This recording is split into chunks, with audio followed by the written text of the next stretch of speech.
अन्त्येष्टि कार्य। कालेबुङ सुन्दरगाउँ निवासी तथा पश्चिम बङ्गाल पुलिस कालेबुङ सदर थाना अन्तर्गत कार्यरत रहेका एएसआई विजय कुमार बर्देवाको गत 3 अक्टोबर 2020 को दिन असामयिक निधन भयो।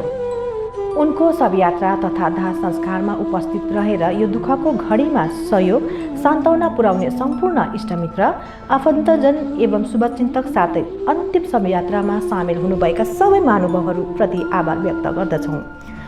13 दिने अन्त्येष्टि कार्य आगामी 15 अक्टोबर 2020 बिहिबारको दिन निजी वासस्थान मुर्गीहट्टा सिट फार्म छेउ सुन्दरगाउँ कालेबुङमा सम्पन्न हुने भएको छ। यसर्थ उक्त दिन सम्पूर्ण शुभचिन्तक महानुभावहरूलाई दिवंगत आत्मा शान्तिको कामना गर्न त्यहाँ उपस्थित भइदिने अनुरोध गर्दछौँ। विनीत दुर्गा बर्देवा पत्नी, निशा बर्देवा, दीपिका बर्देवा अनि प्रिया बर्देवा छोरीहरू, सरस्वती दास, अर्जुन दास बहिनी ज्वाइँ, रेणुका सुब्बा, हिमानसिंह सुब्बा दिदी भेना, सुभाष दर्नाल, मिनु दर्नाल भान्जा भान्जी एवं समस्त शोकाकुल परिवार, मुर्गीहट्टा सिट फार्म सुन्दरगाउँ कालिम्पोङ।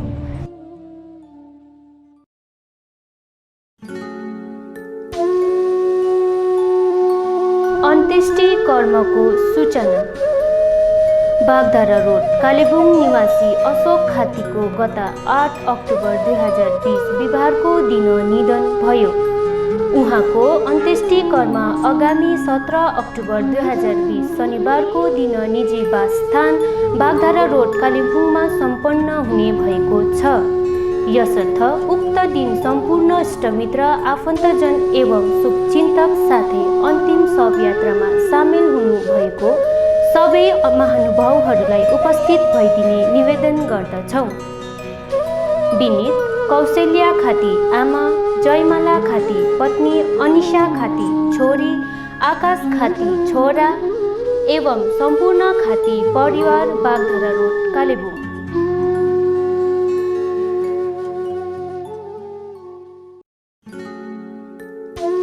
अन्त्येष्टि कर्म कालेबुङ लर्ड इच्छे वालिङ गाउँ निवासी बेन प्रसाद राईको गत 21 सेप्टेम्बर 2020 सोमबारको दिन निधन भयो। उहाँको अन्त्येष्टि कर्म आगामी 15 अक्टोबर 2020 बिहिबारको दिन निजी वासस्थान लर्ड इच्छे वालिङ गाउँमा सम्पन्न हुने भएको छ। यसर्थ उहाँको दिवंगत आत्मा शान्तिको कामना गर्न सबै महानुभावहरूलाई उक्त दिन उपस्थित भइदिने निवेदन गर्दछौँ। विनीत सुकमित लेप्चा पत्नी, पप्पु राई, झोरक राई अनि कपिल राई छोराहरू, रञ्जना राई, बिना राई बुहारीहरू साथै सम्पूर्ण शोकाकुल परिवार।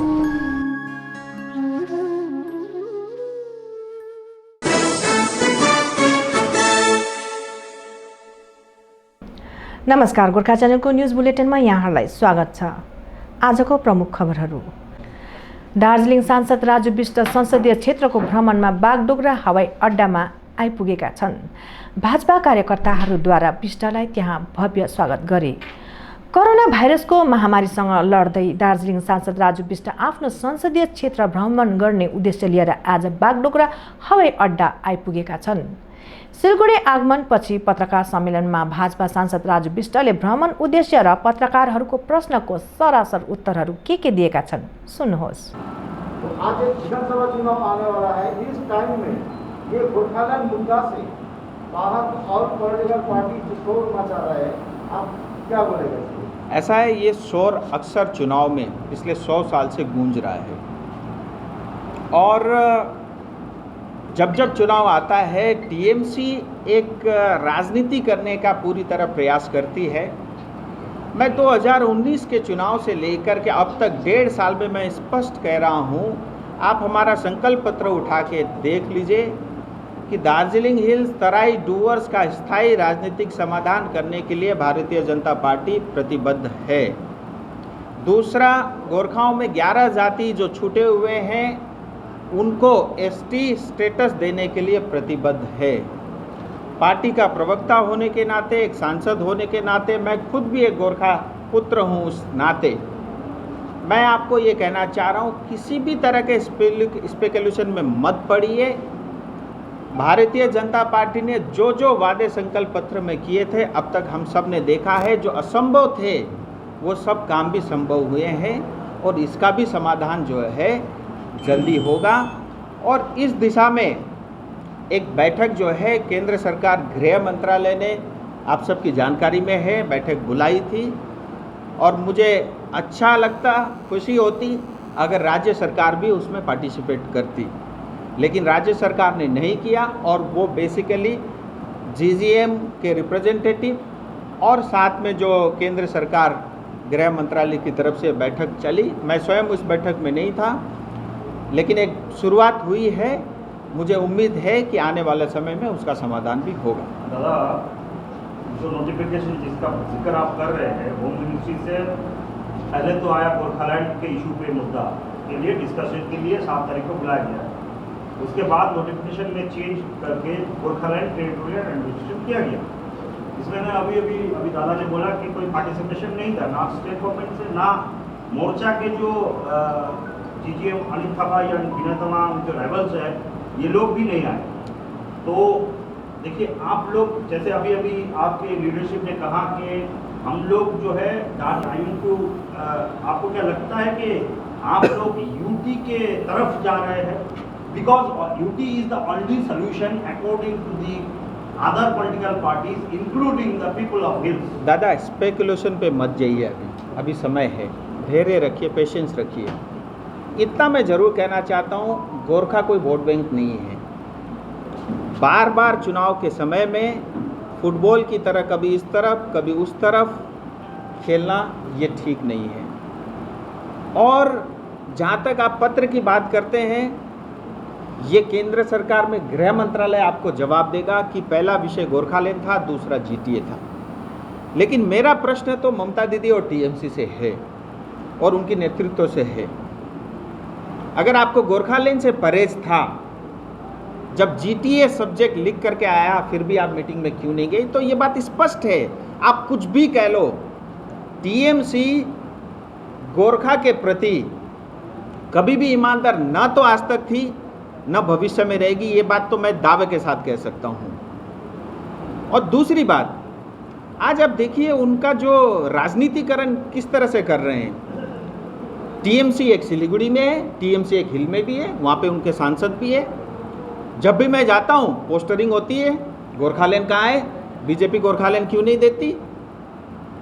और जब सिलीगुड़ी में देखो तो वही टीएमसी के कार्यकर्ता बोलते हैं बीजेपी गोरखालैंड क्यों दे रही है। तो इसका राजनीतिकरण तो ये तो स्पष्ट है कि आज से नहीं, पिछले 10 साल से टीएमसी करती आ रही है और मुझे पता है भविष्य में भी करेगी। लेकिन मैं आपको इतना स्पष्ट कहना चाह रहा हूँ, इसकी शुरुआत हो चुकी है। अब एक बैठक हो चुकी है, आने वाले समय में मुझे लगता है जल्दी बैठक होगी और जो भी पार्टी ने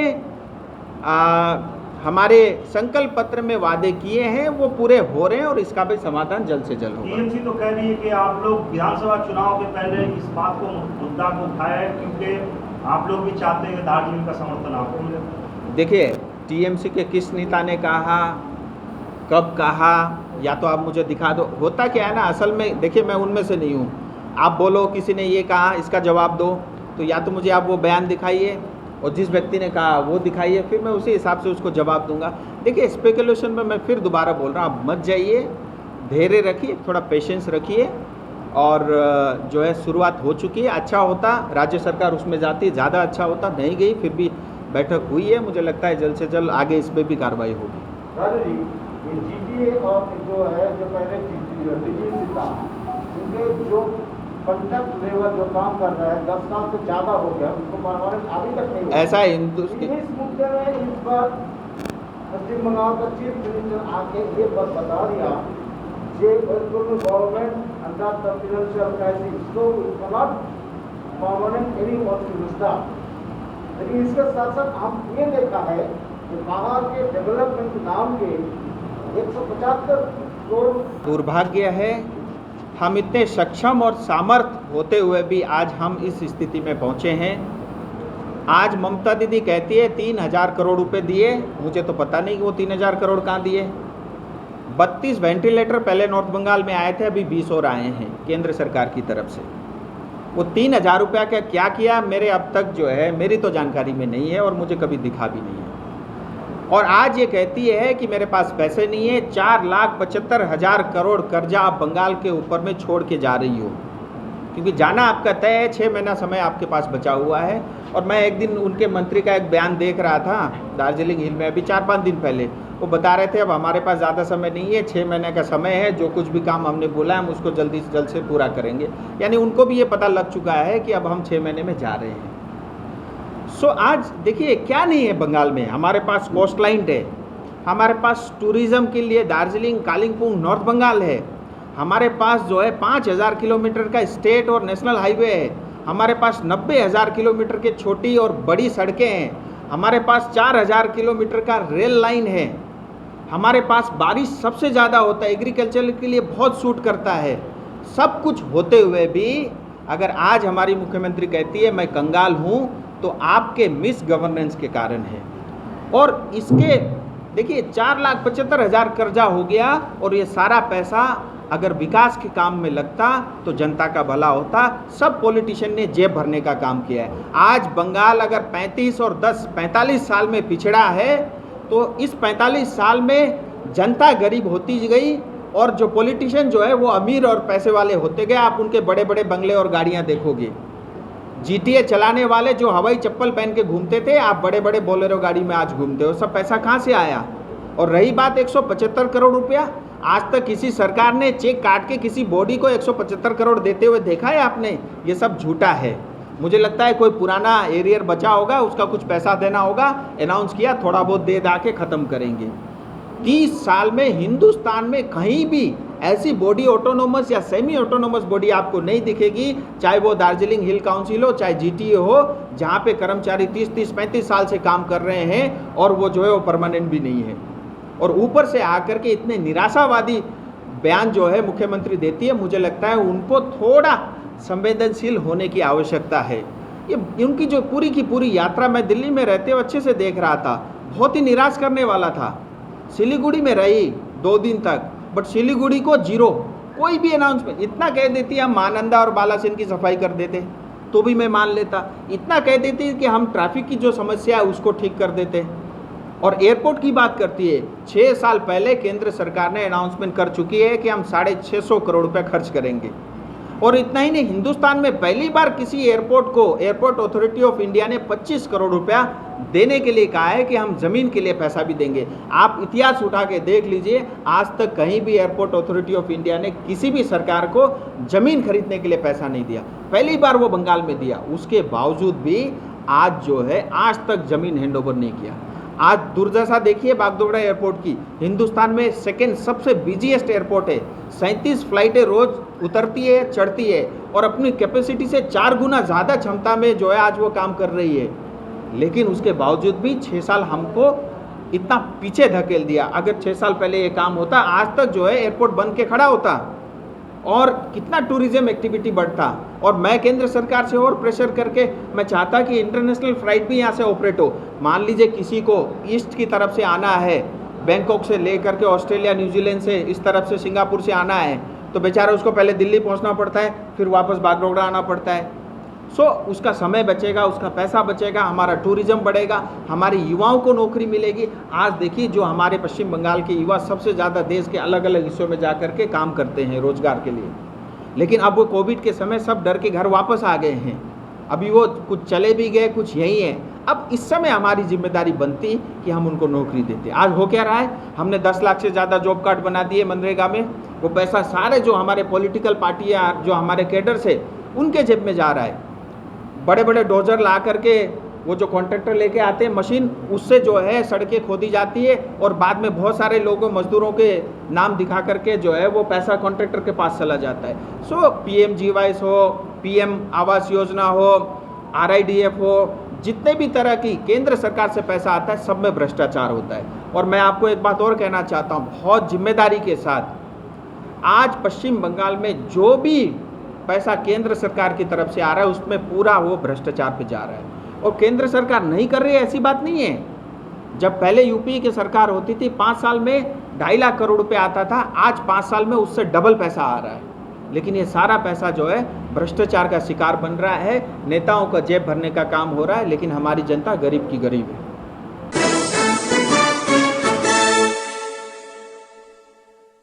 अल इन्डिया तृणमूल कङ्ग्रेस राज्यसभा सांसद शान्ता छेत्री अनि दार्जिलिङ जिल्ला hill TMC party president CB Rai लगायत दार्जिलिङ खरसाङ कालिम्पोङ कोअर्डिनेटरद्वारा 12 अक्टोबर 2020 को दिन जिटिए प्रिन्सिपल सेक्रेटरीलाई भेट गर्न गएको खबर छ।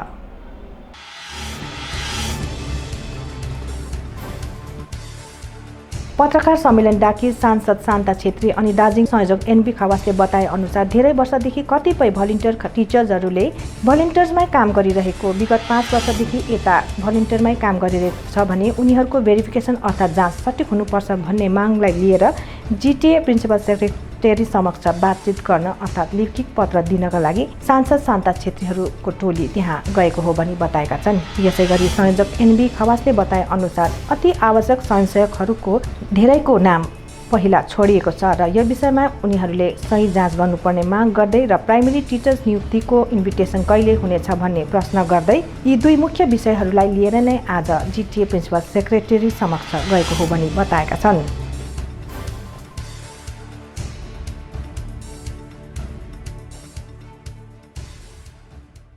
हामी चारैवटा भेगबाट नै हामी आएको छौँ। हाम्रो पार्टीका हामी जो इन्चार्जहरू छन् है र आज विशेष हामीले चाहिँ आज फर्स्ट टाइम हामी हाम्रो चिफ प्रिन्सिपल सेक्रेटरीसँग चाहिँ हामीले एकदम रिटर्नमा नै हामीले उहाँलाई बिन्ती होइन हाम्रो एउटा ग्रिभेन्सेसहरू चाहिँ मेन पोइन्ट चाहिँ भन्नु थियो र अहिले चाहिँ मेन चाहिँ अहिले यो जिटिएको तर्फबाट चाहिँ यो भलिन्टियर टिचरको भेरिफिकेसन कमिटी बनाएको छ। र त्यो भेरिफिकेसन कमिटीले चाहिँ विभिन्न स्कुलहरूमा भलिन्टियर काम गर्नेहरू टिचरहरू काम गर्नेहरूको चाहिँ भेरिफाई चाहिँ भोलिदेखिको स्टार्ट गर्ने भएको छ। र यो सुने पश्चात चाहिँ पहिला पनि अब कतिपय भलिन्टियर अरिजिनल भलिन्टियर टिचरहरूले काम पाएनन् र अहिले पनि धेरै स्कुलहरूमा भलिन्टियर टिचरहरू काम गरिरहेछ। र हाम्रो चाहिँ भनाइ चाहिँ के छ भन्दाखेरि जो चाहिँ एकदम असली भलिन्टियर टिचर जसले 10 वर्षदेखिको 12 वर्षदेखिको 5 वर्षदेखिको काम गरिरहेछ तिनीहरूको चाहिँ सठिक रूपमा चाहिँ उनीहरूले न्याय पाउनुपर्छ, उनीहरूको भेरिफिकेसन सठिक हुनुपर्छ भन्ने कुराहरू हामीले राखेको छौँ।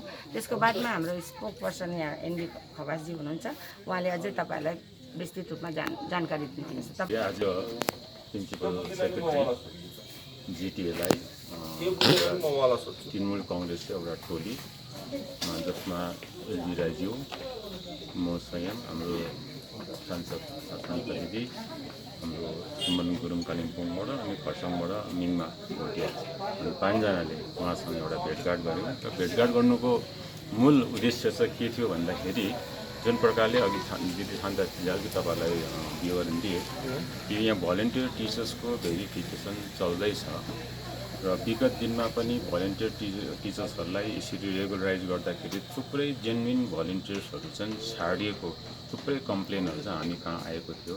यसपालि पनि जुन भेरिफिकेसन हुँदैछ त्यो भेरिफिकेसनमा चाहिँ त्यो जेन्युन भलिन्टियर्सहरू चाहिँ नछाडोस्, उनीहरू भिक्टिमाइज नहोस् भन्ने चाहिँ हामीले यहाँ कुरा राख्यौँ, नम्बर 1। नम्बर 2, अहिले पढेका थुप्रै हाम्रो भाइहरू छ, भाइ बहिनीहरू छ, भर्खरै मास्टर्स, बिएड, एमए, बिएड गरेर आएको छ।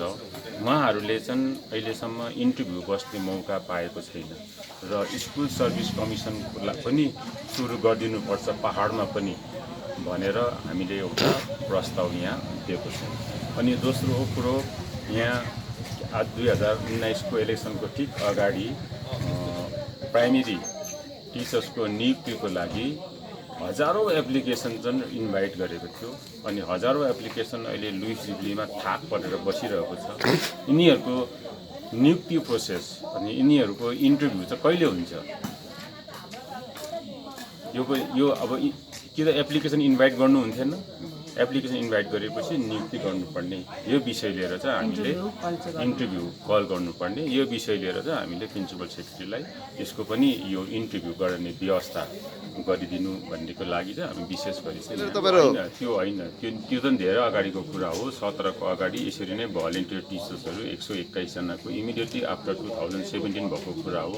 यो एप्लिकेसन इन्भाइट गरेको चाहिँ 2019 मा हो, लास्ट इयर 19 मा हो। त्यसले गर्दाखेरि यसको एप्लिकेसन थाहा सबै आशावादी भएर बसिरहेको छ कि इन्टरभ्यू कहिले हुन्छ भनेर, र इन्टरभ्यू चाँडैभन्दा चाँडै यो पनि गराइदियो भने चाहिँ उचित हुन्छ भनेर चाहिँ हामी विशेष गरी प्रिन्सिपल सेक्रेटरीलाई अवगत गराउन उहाँकोबाट के आश्वासन पाउनुभयो तपाईँहरू? उहाँलाई हामीले भनिदिएको छौँ, उहाँ त अफिसर हो नि त, उहाँलाई त हामीले भनिरहेको छौँ न, it is his duty to communicate to higher authority or any other appropriate authority. Thank you.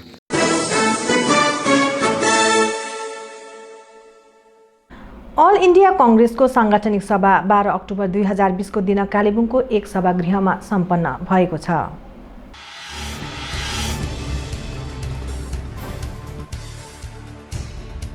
सभाको विराम भएपछि पश्चिम बङ्गाल युवा कङ्ग्रेस सभापति सदब खान र जिल्ला अध्यक्ष दिलीप प्रधानले पत्रकार अघि कुरा बताउँदै भनेको आधारमा अल इन्डिया कङ्ग्रेसले पनि गोर्खाल्यान्डको मुद्दालाई सहयोग गर्दै आएको, तर अहिलेसम्ममा जो 1986 देखि 2014 त्रिपक्षीय वार्तामा जे जति दियो कङ्ग्रेस सरकारले नै दिएको भन्दै दावी गरे। सिपिएम पार्टी छँदा गभर्मेन्टले स्वर्गीय ज्योति बासुले बङ्गाल विभाजन हुँदैन भन्दै पनि यता अल इन्डिया कङ्ग्रेसले युटीको कुरा दार्जिलिङलाई प्रस्ताव दिइसकेको हो भन्ने कुरा राखेको छ र थप जानकारीमा साङ्गठनिक सभामा उपस्थित सदेव खानले पत्रकारहरू सामु राखेका छन्।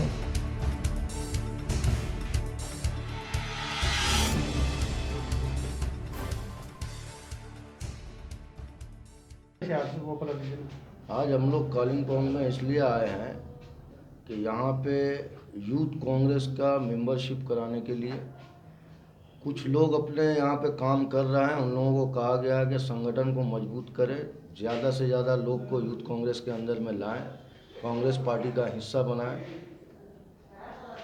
ताकि वो बेहतर काम कर सके। क्या क्या काम करते हैं कांग्रेस? देखिए यहाँ पे कांग्रेस कमज़ोर हुआ है और उसी को मजबूत करने के लिए काम तो तभी होगा जब कांग्रेस पार्टी यहाँ मजबूत होगा। यहाँ के बहुत से लोकल इशू है, जब तक मजबूत नहीं होगा वो उठ नहीं पा रहा है। तो सबसे पहले हम लोगों की यही मांग है कि सबको लेके एक साथ बैठ के अपना संगठन को बढ़ाते हुए यहाँ के इश्यूज़ के ऊपर में काम करें। आप लोगों ने पहाड़ के लिए तो सोचा कि देखिए कांग्रेस पार्टी जब यहाँ सरकार में था तब तो जो समस्या थी उसने कांग्रेस पार्टी ने किया, अभी यहाँ नहीं है। तो जो उस वक्त भी तो आया था ना, देखिए और भी मुद्दा उस टाइम आया था, आपके पास पानी का मुद्दा था और भी बहुत कुछ था, वो सब कांग्रेस पार्टी ने किया। कांग्रेस ये तो आने के बाद में ये होगा। आगे आप लोग मीडिया के माध्यम से ही तो कहना चाहते हैं कि आप लोग थोड़ा ये कीजिए, कांग्रेस पार्टी को थोड़ा मौका दीजिए कि वो दिखे, कुछ लोग उन लोगों के साथ में जुड़ कर काम करें। ओके ठीक है। अगर कांग्रेस यही मतलब इंडियन नेशनल कांग्रेस को कोई मौका चाहते हैं आप लोग ना, तो कोई जनता आप लोग को समर्थन क्यों करेगी? बता दीजिए स्पष्ट। मेन मुद्दा क्या है? मेन मुद्दा क्या है? मेन मुद्दा अभी हम लोगों का सबसे पहला मुद्दा है यहाँ को संगठन को मजबूत करना, और संगठन मजबूत होने के बाद ही कुछ काम। समर्थन चाहते हैं ना आप लोग, तो वो कोई अगर आप लोगों को समर्थन करते हैं तो क्यों करेंगे? क्यों करेंगे? हम लोग सरकार में आएंगे तो उनका जो समस्या है उसको सुनेंगे, काम करेंगे। क्या समस्या समाधान करेंगे? समस्या तो जब सरकार में आने के बाद ही होगा ना सर। अभी देखिए जो सवाल जो पूछा जाता है, जो यहाँ सरकार पे आई, जिसने बहुत से वादे किए, बहुत से भाषण किए, उसने किया, आप लोगों को तो उससे सवाल करना चाहिए। हम लोग अभी अपोजिशन है, हम लोग उन लोगों से सवाल पूछते हैं तो वो लोग हम लोगों को बोल देते हैं ये लोग ऐसा है, ये लोग कोई काम का नहीं है, इन लोग का बहुत तरह के बात बोलते हैं। हम लोग को अंडर एस्टिमेट किया जाता है क्योंकि हम लोग सरकार पे नहीं है। जो सरकार पे अभी है उनकी जवाबदारी है, हम लोग अपोजिशन है, हम लोग तो सवाल करेंगे ही। हम लोग सवाल कर रहे हैं। यहाँ हम लोगों का सबसे पहला ये है टारगेट कि यहाँ हम लोग संगठन को मजबूत करें, युवा कांग्रेस का जितना मेंबर है युवाओं को अपने साथ जोड़े, कांग्रेस का हाथ मजबूत करे। अगर यहाँ पे सरकार आती है तब जो भी यहाँ के मुद्दे होंगे उसको किया जाएगा। नमस्कार। र तपाईँहरूले जुन प्रश्न राख्नुभयो हाम्रो वेस्ट बेङ्गाल प्रदेश युवा काङ्ग्रेस अध्यक्ष मिस्टर सदेव खानज्यूलाई, त्यो जायज प्रश्न थियो। विशेष गरी पहाडको मुद्दा अहिले गोर्खाल्यान्ड छ, गोर्खाल्यान्डकै पछि दौडिरहेको जनता र हामी पनि गोर्खाल्यान्डलाई नै सपोर्ट गरेर बसेका हौँ। हामीले जिएनएलएफदेखिको आन्दोलन 1986 देखिको आन्दोलनलाई कङ्ग्रेसले सपोर्ट गर्दै आएको त्यो तपाईँहरूलाई थाहा भएको कुरो हो। र अहिलेसम्म तपाईँहरूलाई एउटा कुरो चाहिँ म जानकारी दिन चाहन्छु। अहिलेसम्म 1986देखि लिएर 2014सम्म कांग्रेस गभर्मेन्ट सत्तामा थियो। त्यति बेलासम्म कांग्रेसले जे जति पनि दार्जिलिङ पहाडको लागि ट्राइपार्टाइट टक गरेर दिनु सक्यो त्यो कांग्रेसले दियो। त्यति बेलाको टाइममा कांग्रेस गभर्मेन्ट त्यति फुल फ्लेजेड गभर्मेन्ट थिएन, बैशाखीमा थियो, कोलिसनमा थियो, सिपिएमसितको बङ्गालमा सिपिएम गभर्मेन्ट थियो।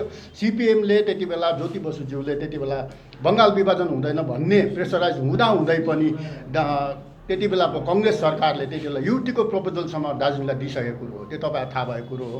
कङ्ग्रेसले जे दार्जिलिङलाई माया गर्छ कङ्ग्रेसले भनेर हामी बारम्बार भन्छौँ। त्यही कारण कङ्ग्रेसले जे जति पनि अहिलेसम्म दार्जिलिङ पहाडमा दिए कङ्ग्रेसले मात्रै दियो। मैले भने नि वैशाखीमा कङ्ग्रेस सरकार चल्दाखेरि पनि कोलिसन गभर्मेन्ट हुँदाहुँदै पनि विभिन्न पार्टीहरूको विरोधलाई लिएर पनि बात गर्दा पनि कङ्ग्रेसले दार्जिलिङ पहाडलाई केही न केही दिएरै गयो। एउटा आन्दोलनमा 11 देखि 12 खेप ट्राइपेटाइट टक पनि कङ्ग्रेसले गर्यो। तर जब 2014 देखि कङ्ग्रेस गभर्मेन्ट सरकारमा सत्तामा छैन, अहिले बिजेपी गभर्मेन्ट छ, जुन चाहिँ बिजेपी गभर्मेन्ट फुल फ्लेजेड गभर्मेन्ट छ, सम्पूर्ण कुरो उनीहरूकोमा सबै कुरो राज्यसभा लोकसभा सबै कुरो आफ्नोमा छ उनीहरूको फुल फ्लेजेड गभर्मेन्ट, र पनि त्यो गभर्मेन्टलाई दार्जिलिङ पहाडले विश्वास गरेर 3टा एमपी दिइसक्यो अहिलेसम्म। र त्यो गभर्मेन्टले दार्जिलिङको जनतालाई आँखामा धुलो हाल्नुको लागि उनीहरूको मेनिफेस्टोमा दार्जिलिङको समस्या पर्मानेन्ट सेटलमेन्ट गर्छौँ भन्ने र जनजातिको मुद्दा इमिडिएट जनजातिको मुद्दा त 1 महिनाभित्रमा भइहाल्छ भनेर नरेन्द्र मोदी आफैले पनि भनेको, तर आजसम्म त्यो बिजेपी सरकारले केही पनि गर्नु सकेन, ठगेको छैन। र त्यस्तै फुल फ्लेजेड गभर्मेन्ट कङ्ग्रेसको सत्तामा भएको भएदेखि त्यो गोर्खाल्यान्ड भइ पनि सक्थ्यो भन्ने हामी ठोकेर पनि भन्न सक्छौँ हामी। जबकि गभर्मेन्ट वैशाखीमा कोलिसन गभर्मेन्टमा हुँदाखेरि, कोलिसन सरकार हुँदाखेरि पनि कङ्ग्रेसले दार्जिलिङ पार्कलाई माया गरेर दार्जिलिङलाई कुछ न कुछ दिइरहेको थियो भनेदेखिलाई अस्तिको आन्दोलन 2017को आन्दोलनमा फुल फ्लेजेड गभर्मेन्ट बसेको गभर्मेन्ट बिजेपी सरकार, जहाँनिर हाम्रो एमपी पनि दार्जिलिङबाट बिजेपीकै एमपी पठाएको छ हामी दार्जिलिङको जनताले पनि। त्यो जनताले त्यत्रो ठुलो आन्दोलनमा अन्तर्राष्ट्रिय स्तरमा आन्दोलन हुँदा पनि त्यो आन्दोलनमा कुनै दिन एक दिन ट्राइपेटाइट टक गरेको छ भने तपाईँहरूले भन्नुहोस्। एक दिन ट्राइपेटाइट टक गयो, इभन एमपी आएर दार्जिलिङमा त्यत्रो शहीद हुँदाखेरि दार्जिलिङमा ऱ्यान्डम फायर भएर जताभरि रगत पछि हुँदाखेरि एमपी आएर दार्जिलिङमा आएर त्यो क्वेसन गरेन। त्यति बेला कुनै कुरो बोले, कुनै लिडरले बोलेन बिजेपीको भनेदेखि बिजेपी इमान्दार छ कि कङ्ग्रेस इमान्दार छ त्यो पनि तपाईँहरूले बुझ्नु पर्यो र भारतका दार्जिलिङ पहाडको जनताले बुझ्नुपर्छ। र हामी के भन्न चाहन्छौँ भने सत्तामा कङ्ग्रेस गभर्मेन्ट आउँछ आउँदैन त्यो त भोलिको कुरो हो होइन, तर सत्तामा जब कङ्ग्रेस गभर्मेन्ट आउँछ भने आयो भने कङ्ग्रेसले दार्जिलिङलाई माया गरिरहेकै छ, युटीको प्रपोजलसँग पहिले दिइसकेकै हो, र कङ्ग्रेस गभर्मेन्टले मात्रै दार्जिलिङको समस्या समाधान गर्छ भन्ने पूर्ण हामीलाई आशा छ। र दार्जिलिङ पहाडको जनतालाई जनसाधारणलाई पनि हामी यही रिक्वेस्ट गर्छौँ। 3 पल्ट एमपी दिएर हामीले हेरिसक्यौँ। नरेन्द्र मोदी आफै प्राइम मिनिस्टर क्यान्डिडेट आफैले आएर हाम्रो अगाडि बोलेर पनि गयो भनेर सबै सदस्यको पर्मानेन्ट सेटलमेन्ट हामी गर्छौँ भनेर तिनीहरूले गर्नु गरेन। फेरि अर्को कुरो अमित शाहज्यू यहाँनिर डाक्टर गम संस्थामा आएर अमित शाहले पनि भनेकै हो, गोर्खाहरूलाई एनआरसी र सिएले गोर्खाहरूलाई केही पनि छुँदैन, तिमीहरू नछुटाइ बसे पनि हुन्छ भन्ने कुरा गर्यो। तर पछि भयो त गोर्खालाई छुए त। आसाममा 1.5 लाख गोर्खाहरू एनआरसीदेखि बाहिर भयो त, तिनीहरूलाई उयो गरे डिटेन्सन क्याम्पमा पठाए त गोर्खाहरूलाई। भनेपछि बिजेपी सरकार चाहिँ गोर्खाहरूको लागि डरलाग्दो भएर गएको छ, हामीले अहिले नै बुझ्नुपर्छ। र एनआरसी र सिएको कुरो अहिले बन्द भएको छ, तर आफ्टर केही महिना बादमा फेरि त्यो कुरो अगाडि आउँछ र बिजेपी गभर्मेन्टले दार्जिलिङ पहाडलाई दार्जिलिङ पहाडलाई सेटलमेन्ट गर्नु नखोजेको कारण पनि यही कुरो हो र हाम्रो जनताले यति नै बेला बुझ्नुपर्छ। र कङ्ग्रेसले अब गरेन भन्ने कुरोमा प्रत्येक रिपोर्टर्सहरूले यही कुरा गर्छ, कङ्ग्रेसले 2014सम्म गरेन भन्ने मैले तपाईँलाई भनिहालेँ। त्यति बेला 1 नम्बर कङ्ग्रेसको फुल फ्लेजेड सरकार थिएन, र पनि कङ्ग्रेसले प्रत्येक आन्दोलनमा घिसिङको आन्दोलनदेखि लिएर बिमल गुरुङको आन्दोलनसम्म कङ्ग्रेस सत्तामा हुँदा 11-12 पल्ट ट्राइपेटाइट टक बोलाएर उनीहरूसित बसेर त्यो समाधान गरेको हो। डिजिएसी पनि कङ्ग्रेसले दिएको, जिटिए पनि कङ्ग्रेसले दिएको, भर्खर जिटिए पनि कङ्ग्रेस सरकारले नै दिएको हो, त्यहाँदेखि उताले कसैले केही पनि दिएको छैन। र अब गोर्खाल्यान्ड चाहिँ किन दिएन त कङ्ग्रेसले भन्ने कुरो पनि प्रश्न तपाईँहरूले गर्नुभयो। अब गोर्खाल्यान्ड कङ्ग्रेसले दिने कुरो होइन नि, माग्नेले माग्दैछ गोर्खाल्यान्ड, ट्राइपेटाइट टक गऱ्यो, बोलाउँदैछ, ट्राइपेटाइटमा बस्यो, तर उनीहरूले माग्ने गएर ट्राइपेटाइटमा बसेर जिटिए लिएर आउँछ, डिजिएसी लिएर आउँछ भने त त्यो त कङ्ग्रेसको गल्ती होइन।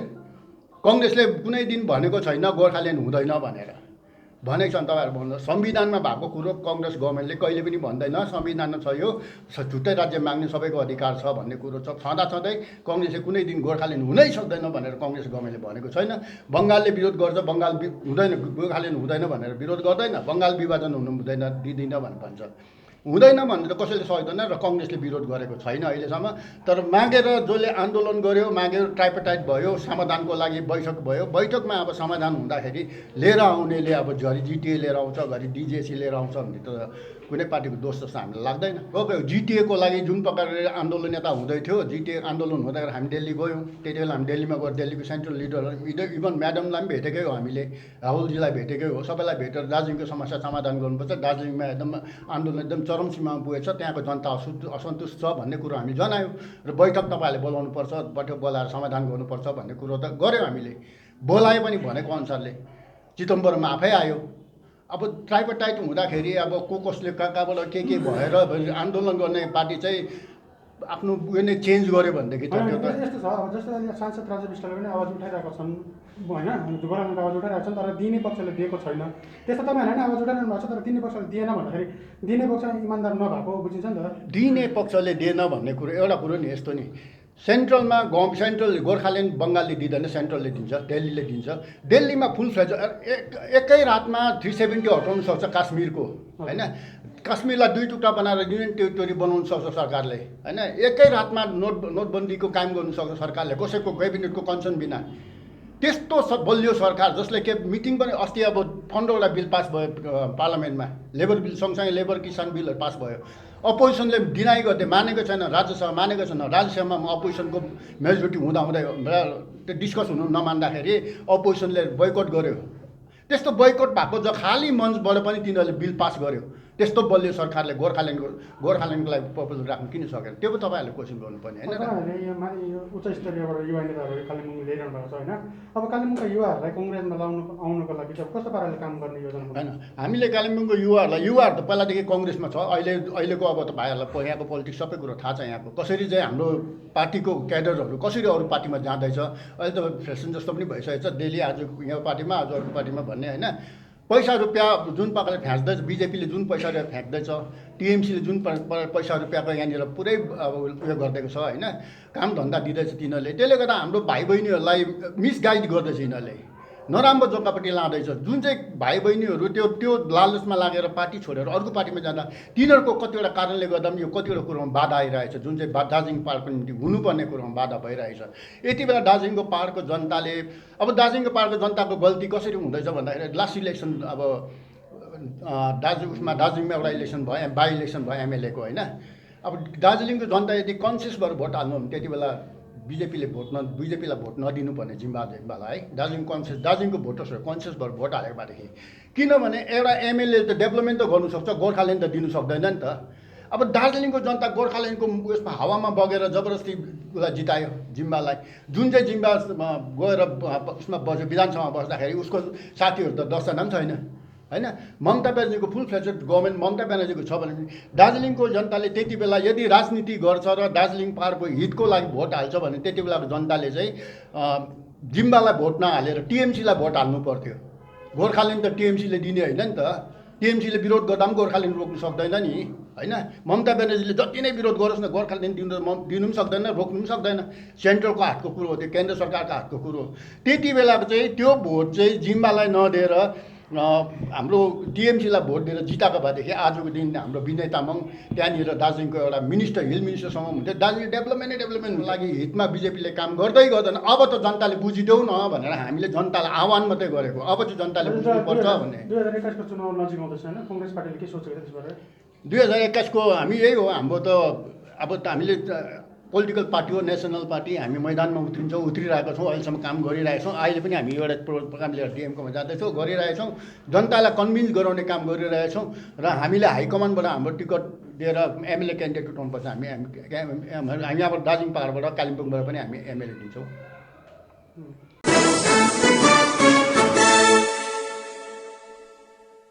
यसपालि 2020 को भर्चुअल नेशनल ताइक्वान्डो पोम्से च्याम्पियनसिपमा इन्डिया ताइक्वान्डोको अन्तर्गत सम्बद्धमा नेशनल ताइक्वान्डो आयोजना गरिएको थियो। कोभिड-19 ले गर्दा अनलाइन खेला भएकोमा 1 सिल्भर अनि 1 ब्रोन्ज मेडल हत्याउनमा खेलाडीहरू सफल बनेका छन्। उक्त खेलबारे मास्टर त्रिलोक सुब्बाले यसरी गोर्खा च्यानल मार्फत बताएका छन्। हेलो, यसपालिको 2020 को भर्चुअल नेशनल ताइक्वान्डो पोम्से च्याम्पियनसिपमा जो ताइक्वान्डो इन्डिया ताइक्वान्डोले वर्ल्ड ताइक्वान्डोको अन्डरमा एफिलिएटेड इन्डिया ताइक्वान्डोले जो नेसनल ताइक्वान्डो च्याम्पियनसिप अर्गनाइज गरेको थियो र कोभिड-19 को कारणले गर्दाखेरि यसपालिको च्याम्पियनसिप अनलाइन अथवा भर्चुअल हुन गएको थियो। त्यसमा हाम्रो ताइक्वान्डो वर्ल्ड दुजाङका प्लेयर श्री पवन राईले जुनियर क्याटेगोरीमा उसले वेस्ट बेङ्गललाई रिप्रेजेन्ट गर्दै सिल्भर मेडल प्राप्त गर्न सफल भयो र त्यसको निम्ति पवनको परिवार, पवन राई अनि साङ्से ताइक्वान्डो दुजाङ लगायत ताइक्वान्डो वर्ल्ड दुजाङका सबै हाम्रो मेम्बर्सहरूलाई बधाई दिन चाहन्छु। त्यसरी नै दिव्या शर्माले पनि क्याडेट क्याटेगोरीमा उसले 143 पार्टिसिपेन्टलाई मध्येमा उसले ब्रोन्ज मेडल प्राप्त गर्न सकेको छ र त्यसको निम्ति हामी दिव्या शर्मा अनि उसको परिवारलाई पनि बधाई दिन चाहन्छु। र योपालि हामीले राम्रो रिजल्ट गरेको छौँ र यसपालि ताइक्वान्डो वर्ल्ड दुजाङले हामीले गोर्खा हिल ताइक्वान्डो एसोसिएसनको अन्डरमा हामी एफिलिएट भएर खेलेका छौँ, बङ्गाल रिप्रेजेन्ट गरेका छौँ। त्यसरी नै हामी गोर्खा हिल ताइक्वान्डो एसोसिएसनका प्रेसिडेन्ट श्री प्रवीण प्रधान अनि जेनरल सेक्रेटरीलाई पनि हामी बधाई दिन चाहन्छौँ।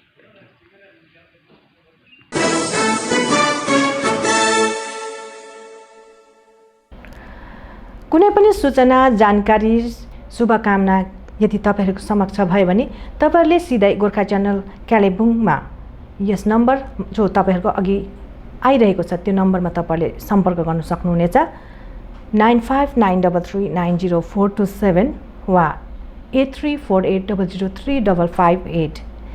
अनि तपाईहरुले गोर्खा च्यानलको यो जति पनि तपाईहरुलाई अपडेटहरु चाहिन्छ भने तपाईहरुले जसकोमा केबल छैन तपाईहरुले युट्युबमा हेर्न सक्नुहुनेछ अनि फेसबुक पेजमा हेर्न सक्नुहुनेछ, इन्स्टाग्राममा पनि हेर्न सक्नुहुनेछ। यदि तपाईहरुलाई आवश्यक परेमा हाम्रो अफिस अर्थात् कार्यालय डम्बरचोक प्यालेडियम बिल्डिङ 2nd फ्लोरमा छ।